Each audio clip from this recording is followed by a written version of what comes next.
Hello friends, welcome to my channel green house. और आज का हमारा पौधा है मोगरा का पौधा। अगर इस समय अगस्त के महीने में आपके मोगरा ने फूल देना बंद कर दिया है, बिल्कुल भी फ्लावरिंग बंद हो गई है आपके मोगरा के प्लांट पर, इसके साथ ही मोगरा के पौधे पर नई ग्रोथ आनी भी बंद हो गई है और बारिश में बहुत ज़्यादा पानी की वजह से आपका मोगरा का पौधा खराब हो रहा है, तो इसकी देखभाल आपको कैसे करनी है, इसको बारिश के बहुत ज़्यादा पानी से आपको कैसे बचाना है और आपको फिर से नई फ्लावरिंग अपने मोगरा के पौधे पर कैसे लेनी है, कैसे फिर से नई ग्रोथ आपको लेनी है। क्योंकि मोगरा का पौधा एक ऐसा पौधा है जिसमें लगातार नई ग्रोथ आती रहती है, तो मोगरा लगातार फ्लावरिंग करता रहता है और अगर इस पे नई ग्रोथ आनी बंद हो जाए तो मोगरा का पौधा फ्लावरिंग करना भी बंद कर देता है। तो एक बार फिर से मोगरा के पौधे को हमें एक्टिवेट कैसे करना है। अगर आपके मोगरा के पौधे पर एक भी फ्लावरिंग नहीं हो रही है, क्योंकि काफ़ी सारे लोग मुझे कमेंट कर रहे हैं कि हमारे मोगरा में फ्लावरिंग नहीं हो रही है, तो ऐसी कंडीशन में मोगरा के पौधे को फिर से फ्लावरिंग के लिए कैसे तैयार करना है ताकि मोगरा फिर से फ्लावरिंग शुरू करे। अगर आप मोगरा के पौधे की देखभाल अच्छे से करते हैं और मोगरा के पौधे को एक मिनिमम न्यूट्रिशन मिलता रहेगा, तो मोगरा सितंबर लास्ट तक फ्लावरिंग करता रहता है। यानी अक्टूबर शुरू होने से पहले पहले तक आपका मोगरा फूल आपको देता रहेगा। तो सबसे पहले बात करते हैं हम पहले टिप की, यानी वो पहली चीज़ कौन सी है जिसका ध्यान हमें मोगरा के पौधे पर रखना है। अगर इस समय बारिश के पानी में आपका मोगरा का पौधा खराब हो रहा है, तो आपको इस चीज़ का ध्यान रखना है कि मोगरा में बहुत ज़्यादा पानी इसके पौधे के पॉट में न रुके। पौधे के पॉट में अगर बहुत ज़्यादा पानी रुकता है तभी मोगरा का पौधा खराब होता है। तो इसके लिए अगर आपके किसी पौधे के पॉट में पानी बारिश के बाद रुक जाता है लंबे टाइम तक, तो पॉट को खुद से टेढ़ा करके आप उसको निकाल दीजिए। क्योंकि इस समय मोगरा को दोबारा किसी नए पॉटिंग मिक्स के साथ रिपोर्ट करने का टाइम अभी ख़त्म हो गया है।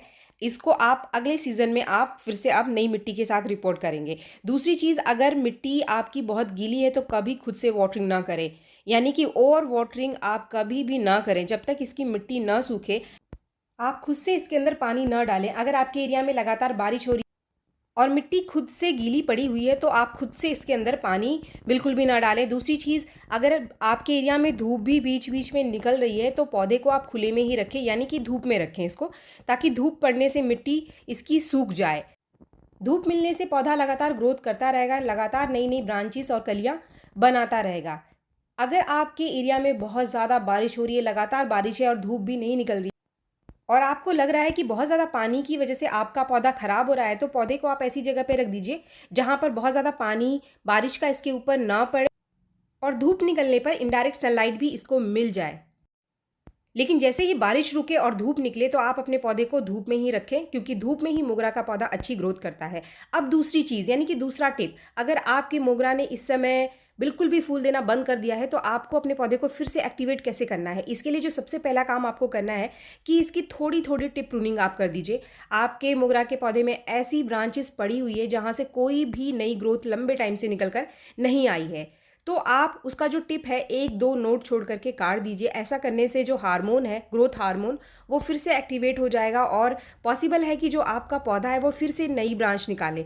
तो जितने भी ऐसी ब्रांचेस आपके पौधे में पड़ी हुई हैं, जैसे कि आप देख रहे हैं, आप देखें कि ये वाली जो ब्रांच है, इसमें ऊपर से नोड जो है इसका एकदम डेड हो गया है और यहाँ से कोई भी नई ब्रांच निकल कर नहीं आ रही है, तो यहाँ से मैं इसको काट कर दूंगी तो ये फिर से एक्टिवेट हो जाएगा। तो पॉसिबल है कि नई ब्रांच निकल कर आए, और जब तक नई ब्रांच निकल कर आपके पौधे में नहीं आती है तब तक आपके पौधे की फ्लावरिंग रुकी रहेगी। तो इसीलिए नई ग्रोथ को लेना जो है वो सबसे पहला काम है मोगरा के पौधे पर इस समय अगस्त के महीने में, क्योंकि जब तक कोई नई ग्रोथ नहीं है तब तक कोई भी फ्लावरिंग नहीं है। इसके बाद है टाइम न्यूट्रिशन का, यानी कि फर्टिलाइज़र का। जो पहला काम था प्रूनिंग का, वो आपने कर दिया। अब इसको हम कौन सा न्यूट्रिशन दें कि इसका जो फ्लावरिंग है वो फिर से बूस्ट हो जाए। तो इसके लिए बहुत ज़्यादा आपको कुछ मार्केट का ख़रीदने के लिए ज़रूरत नहीं है, कुछ होममेड सॉल्यूशन है, कुछ बहुत ही आसान से टिप हैं जिससे कि आप फिर से अपनी मोगरा के पौधे पर नई फ्लावरिंग ले सकते हैं। इसके लिए मिट्टी आपके पौधे की सूखी होनी चाहिए, बहुत ज़्यादा सूखी ना हो तो कम से कम हल्की मॉइश ज़रूर होनी चाहिए। आप देख रहे हैं ये वाली मिट्टी, ये हल्की मॉइश है, इसको छूने से मिट्टी मेरे हाथ में नहीं चिपक रही है। तो मिट्टी कम से कम ऐसी होनी चाहिए कि जो आप हाथ में ले तो आपके हाथ में चिपके ना, तभी आप किसी भी फर्टिलाइज़र इस्तेमाल अपने पौधे में करें जब तक मिट्टी गीली है, जब तक बहुत ज़्यादा बारिश है, कभी भी आप अपने पौधे के अंदर कोई भी फर्टिलाइज़र ना दें। चाहे कोई भी पौधा है आपके पास, गीली मिट्टी में हमें कभी भी कोई फर्टिलाइज़र नहीं देना है। तो यहाँ पर आपको लेना है, जो पहली चीज़ है वो है 1 चम्मच चाय की पत्ती, जो कि आपको आपके घर में ही मिल जाएगी। चाय की पत्ती डालने से हमारा मोगरा का पौधा फिर से एक्टिवेट हो जाएगा, इसे काफ़ी अच्छी मात्रा में नाइट्रोजन मिलेगी, तो जो नई ब्रांच है उसके आने की जो स्पीड है वो बढ़ जाएगी। चाय की पत्ती आपको 15 दिन में एक बार अपने मोगरा के पौधे में देना है, अगर आपका पॉट 10 से 12 इंच का है। इस फर्टिलाइज़र को देने के बाद अभी मैं इसके अंदर कोई भी वाटरिंग नहीं करूँगी, क्योंकि अभी भी मिट्टी काफ़ी मॉइस्ट है। जब ये मिट्टी सूख जाएगी तभी इसके अंदर मैं पानी डालूँगी। इसके बाद हम देने वाले हैं एक दूसरा फर्टिलाइज़र, जो कि है लिक्विड फर्टिलाइज़र। लेकिन उस फर्टिलाइज़र को भी मैं अपने मोगरा के पौधे में तभी दूँगी जब ये मिट्टी अच्छे से ऊपर से ड्राई हो जाएगी। इन होममेड फर्टिलाइज़र के अलावा अगर आपके पास डीएपी है तो डीएपी के कुछ 10-12 दाने इस समय आप मोगरा के पौधे को दे सकते हैं। इसके साथ ही अगर आपके पास सरसों की खली का पाउडर है तो सरसों की खली का पाउडर भी आप 2-3 चम्मच उसको दे सकते हैं, लेकिन इसको आप सूखी मिट्टी में ही देंगे। गीली मिट्टी में कभी भी आप सरसों की खली का इस्तेमाल नहीं करेंगे, वरना आपके पौधे में फंगस लग सकता है। जो लिक्विड फर्टिलाइज़र जिसके बारे में मैंने आपको बताया है, इसको बनाने के लिए आपको लेना है केले के सूखे हुए छिलके और प्याज के कुछ सूखे हुए छिलके, जिनको भिगोकर कम से कम 1 दिन के लिए आप रख दीजिए। ये जो केले का छिलका है और प्याज का छिलका है, इससे हमारे पौधे को बहुत अच्छी मात्रा में तीनों ही चीज़ें मिलती हैं, जैसे कि नाइट्रोजन, पोटाशियम और फास्फोरस। इसके साथ ही इस लिक्विड फर्टिलाइज़र से हमारे पौधे को मैग्नीशियम और आयरन के अलावा काफ़ी सारे माइक्रो न्यूट्रिएंट्स मिल जाएंगे, जो कि पौधे में पत्तियों के पीले होने की समस्या को ठीक करेंगे। तो 1 दिन बाद ये लिक्विड फर्टिलाइज़र तैयार है। फ्रेंड्स, इस समय मोगरा के पौधे को 2 ऐसे न्यूट्रिएंट हैं जो कि अगर मिलते रहेंगे तो आपका पौधा नई नई ग्रोथ बनाता रहेगा, जिसमें आता है फास्फोरस और नाइट्रोजन। तो चाय की पत्ती हमने पहले से दे दी थी, तो नाइट्रोजन की अच्छी मात्रा मिल गई है, और ये जो लिक्विड फर्टिलाइज़र है इससे काफ़ी सारी और चीज़ें मिल जाएंगी। इस लिक्विड फर्टिलाइज़र को पहले आप डाइल्यूट ज़रूर कर लें, यानी जितना लिक्विड फर्टिलाइज़र हमारा बनेगा उसका उतना ही मात्रा और पानी डालकर इस लिक्विड फर्टिलाइज़र को पहले आप डाइल्यूट कर लीजिए। जैसे कि ये इतना लिक्विड फर्टिलाइज़र हमारे पास रेडी हो गया है, तो इतना ही पानी हम इसके अंदर और डालेंगे। इस लिक्विड फर्टिलाइज़र का इस्तेमाल आप 10 दिन में एक बार अपने पौधे के अंदर कर सकते हैं। जो चाय की पत्ती हमने इस्तेमाल किया था उसको आपको 1 चम्मच से 15 दिन में एक बार देना है, लेकिन इस लिक्विड फर्टिलाइज़र को आप 10 दिन में एक बार अपने मोगरा के पौधे को दे सकते हैं। दूसरी चीज़, जब तक आपके पौधे की मिट्टी सूखे ना, मॉइस्ट ना हो, तब तक आप इस लिक्विड फर्टिलाइज़र का इस्तेमाल अपने किसी भी पौधे के अंदर ना करें। जैसे कि आप देख रहे हैं कि मैंने चाय की पत्ती देने के बाद इसको ऐसे ही छोड़ दिया था, और इसकी ऊपर की परत जो है मिट्टी की काफ़ी अच्छे से अभी सूख गई है, क्योंकि जिस दिन मैंने इसके अंदर चाय की पत्ती डाली थी उस दिन धूप हुई थी हमारे एरिया में। तो ये अगले दिन की कंडीशन है, तो अभी ये लिक्विड फर्टिलाइज़र मैं अपने पौधे को दे सकती हूँ। हल्की सूखी हुई मिट्टी में देने से फर्टिलाइज़र का पूरा फ़ायदा हमारे पौधे को मिलता है। अगर आप बहुत ज़्यादा गीली मिट्टी में फर्टिलाइज़र देते हैं, ख़ास तौर पे होममेड फर्टिलाइज़र, तो वो फर्टिलाइज़र आपके पौधे में कभी-कभी फंगस भी बना देते हैं। तो इन चीज़ों का ध्यान रखना बहुत ज़रूरी है। कोई भी फर्टिलाइज़र आप अपने पौधे को दे रहे हैं तो सही तरीका और सही टाइम बहुत ज़रूरी है, तभी पूरा पोषण हमारे पौधे को मिलेगा।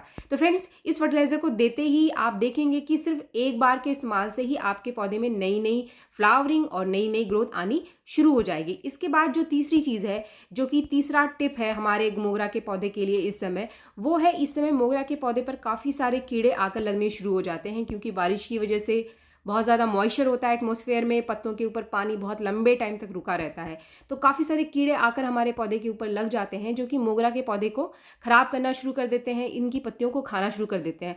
तो इससे आपको आपके पौधे की जो पत्तियां हैं वो कटी फटी सी कुछ इस तरीके से दिखाई देनी शुरू हो जाएगी, या फिर मुड़ने लग जाती है आपके मोगरा के पौधे की पत्तियां।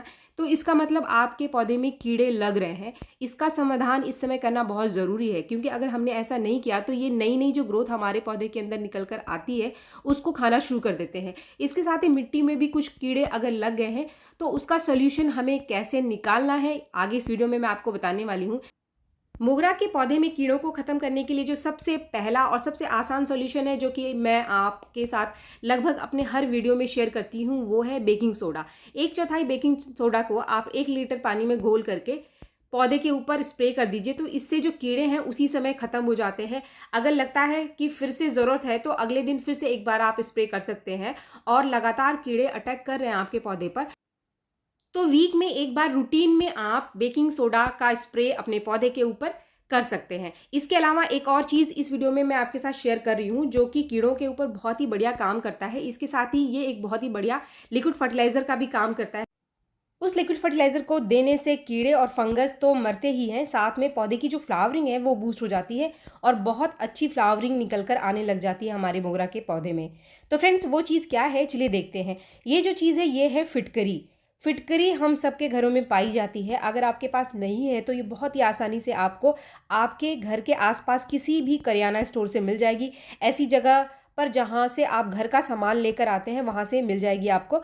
फिटकरी कई कलर की मिलती है, तो जो भी आपको मिल जाए आसानी से। ये जो सफ़ेद रंग की फिटकरी आपको दिखाई दे रही है ये हर दुकान पे आपको मिल जाएगी। इसको पीस करके आपको पाउडर बना लेना है।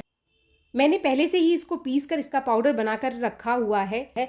और ये जो पाउडर आपको लेना है वो लेना है आपको 2 से 3 ग्राम के आसपास, जिसको आपको लगभग 1 लीटर पानी में घोलना है। इससे ज़्यादा क्वांटिटी आप ना रखें क्योंकि बहुत ज़्यादा क्वांटिटी पौधे को नुकसान कर सकती है, या फिर बहुत ज़्यादा फिटकरी अगर आप स्प्रे करेंगे तो वो आपके पौधे की पत्तों को जला भी सकती है। इसको अच्छे से घोलने के बाद किसी भी स्प्रे बॉटल में आप इसको भर लीजिए। इसका स्प्रे आप अपने हर तरीके के पौधे के ऊपर कर सकते हैं। ये एक नेचुरल इंसेक्टिसाइड और फंगीसाइड का काम करती है फिटकरी। फिटकरी के और भी फ़ायदे हैं जो कि आगे वीडियो में मैं आपको बताने वाली हूँ। इसका स्प्रे करने से आप देखेंगे कि जो कीड़े हमारे पौधे के ऊपर लग गए हैं, जो खाने वाले कीड़े जो पत्तों को खा रहे हैं, तो वो एकदम से ही ख़त्म हो जाते हैं पहले ही स्प्रे से। अगर आपको लगता है कि फिर भी ये बने हुए हैं आपके पौधे के ऊपर तो अगले दिन फिर से आप इसका स्प्रे कर दीजिए। स्प्रे हमेशा आपको शाम के टाइम करना है। अगर आप दिन में करते हैं तो तेज़ धूप में कभी भी आप इसका स्प्रे ना करें। पहले पौधे को किसी छाँव वाली जगह पर रख लीजिए फिर इसका स्प्रे करें। आप पूरे पौधे पर रूटीन में भी फिटकरी का स्प्रे कर सकते हैं, लेकिन मात्रा का आप ध्यान रखें। बहुत ज़्यादा मात्रा का स्प्रे आपको नहीं करना है। जो मैंने क्वांटिटी आपको बताई है उतना ही आप ध्यान रखें। अगर आप नाप कर लेना चाहते हैं तो लगभग 1/4 चम्मच से थोड़ा सा ज़्यादा, यानी कि आधा चम्मच से ज़्यादा आपको पिसा हुआ पाउडर नहीं रखना है 1 लीटर पानी में। आपके पौधे में जिस हिस्से में पत्तियां आपको कटी फटी ज़्यादा दिखाई दे रही हैं तो आप वहाँ पर इसका स्प्रे थोड़ा ज़्यादा मात्रा में कर दीजिए। इस काम को करना इस समय मोगरा के पौधे पर बहुत ज़रूरी है। अगर आपने ये काम नहीं किया और एक बार कीड़े आपके मोगरा के पौधे में लग गए तो सारे ही पत्तों को खाना शुरू कर देते हैं। ख़ास तौर पे वो जो नई ग्रोथ निकल कर आती है उसको खा लेते हैं, तो कलियाँ बनेगी ये तो आप भूल ही जाइए। अगर नई ग्रोथ को कीड़े खा लेंगे तो उसके ऊपर कोई भी कली नहीं बनेगी और आपकी जो फ्लावरिंग है वो एकदम से ही रुक जाएगी पौधे की। इसके बाद ये जो लिक्विड फर्टिलाइज़र है इसका इस्तेमाल हम पौधे की मिट्टी में भी करेंगे। इसको आप अपने मोगरा पौधे की मिट्टी में डाल दीजिए। ये 2 तरीके से आपके पौधे की मिट्टी में काम करेगा। अगर इस समय बारिश के पानी के रुकने की वजह से पौधे की मिट्टी में कोई कीड़ा लग गया है तो वो कीड़े आपके पौधे की मिट्टी से इसको डालने से ख़त्म हो जाएंगे। दूसरी चीज़, क्योंकि फिटकरी हमारे पौधे की मिट्टी को एसिडिक बनाता है, तो एसिडिक बनाने से जो पौधे की फर्टिलिटी है मिट्टी की वो बढ़ जाती है और पौधा ज़्यादा अच्छी फ्लावरिंग देना शुरू कर देता है। इस लिक्विड फर्टिलाइज़र को आप काफ़ी सारे पौधों में इस्तेमाल कर सकते हैं। मोगरा, गुड़हल, गुलाब, इन तीनों ही पौधों में इसको डाल सकते हैं। इसके साथ ही आप पाटुलाका में भी इस लिक्विड फर्टिलाइज़र का इस्तेमाल कर सकते हैं। फिटकरी से बना ये लिक्विड फर्टिलाइज़र आपको 20 से 25 दिन से पहले रिपीट नहीं करना है, महीने में एक बार ही काफ़ी है। फ्रेंड्स, अगर आपके मोगरा ने फूल देना बंद कर दिया है तो इन सारी चीज़ों का ध्यान रखें। जो मैंने फर्टिलाइज़र आपके साथ इस वीडियो में शेयर किया उसको आप ज़रूर डालें। इस समय लगने वाले कीड़ों से अपने मोगरा के पौधे को आप ज़रूर बचाएं। एक बार फिर से आपका मोगरा का पौधा दोबारा नई ग्रोथ और फ्लावरिंग से भर जाएगा और अक्टूबर तक फ्लावरिंग करता रहेगा। वीडियो अगर आपको पसंद आए तो एक लाइक ज़रूर करें और मेरे चैनल को आपने अब तक सब्सक्राइब नहीं किया है तो मेरे चैनल को सब्सक्राइब भी ज़रूर कर लें। मिलते हैं मेरे नेक्स्ट वीडियो में, तब तक के लिए थैंक यू।